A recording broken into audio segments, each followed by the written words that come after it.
Students sometimes begin the economic course with a misperception, and that is that economics is about money. Absolutely not.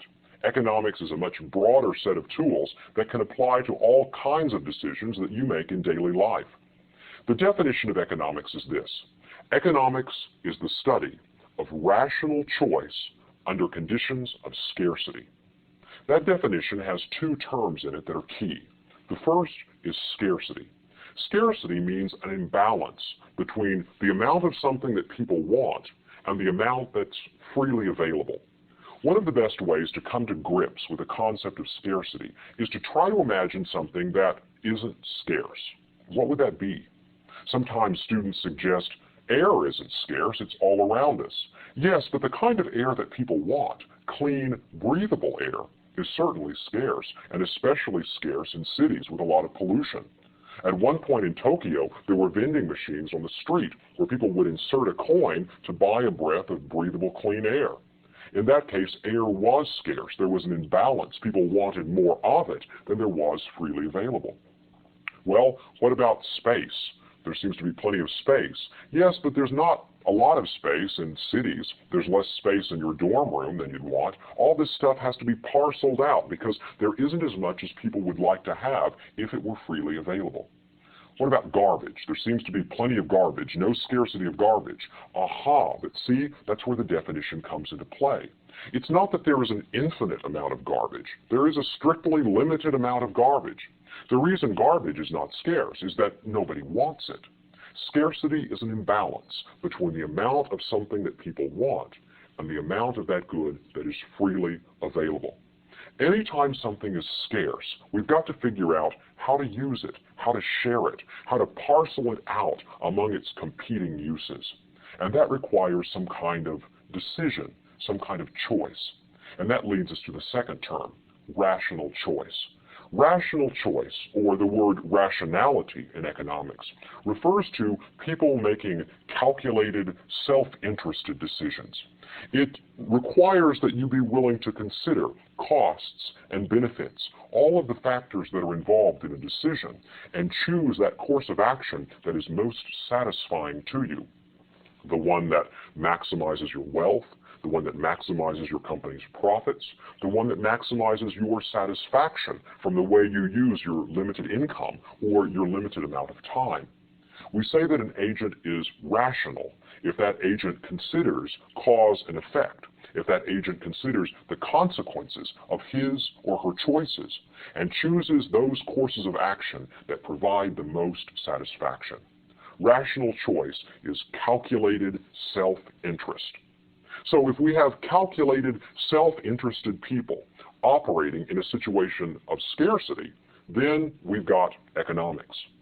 One example of this is the concept of opportunity cost.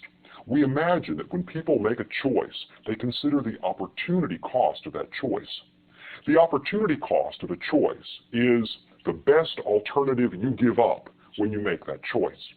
For instance, if you go to your economics class one morning, the best alternative might have been an extra hours worth of sleep.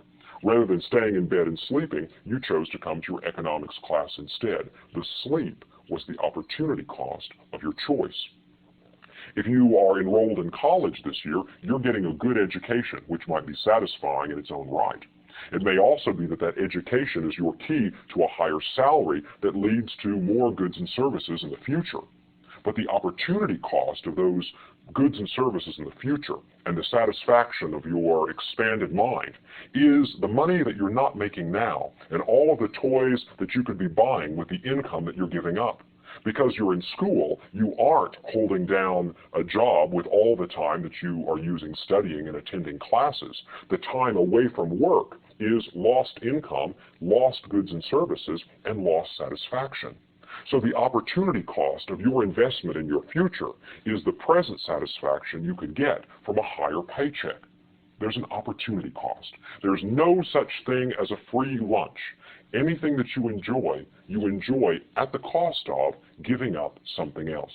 If you enjoy driving a pickup, the opportunity cost is you're not driving a Volkswagen that day.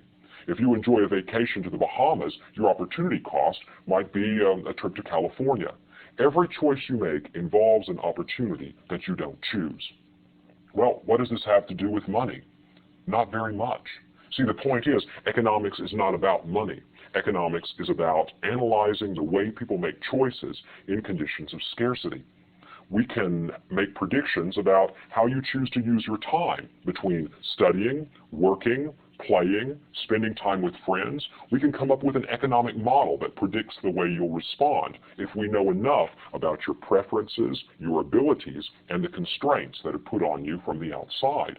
We can also come up with economic models of who people choose to marry, economic models of when countries go to war. There are even economic models of which religions people choose to affiliate with. One economist has even suggested that you can come up with an economic model of who chooses to commit suicide as an economic calculation. If the costs and the benefits are aligned properly, people just choose to check out. Now, some people are offended by this. They think, well, why should we have an economic model of these very personal things? And maybe you're right.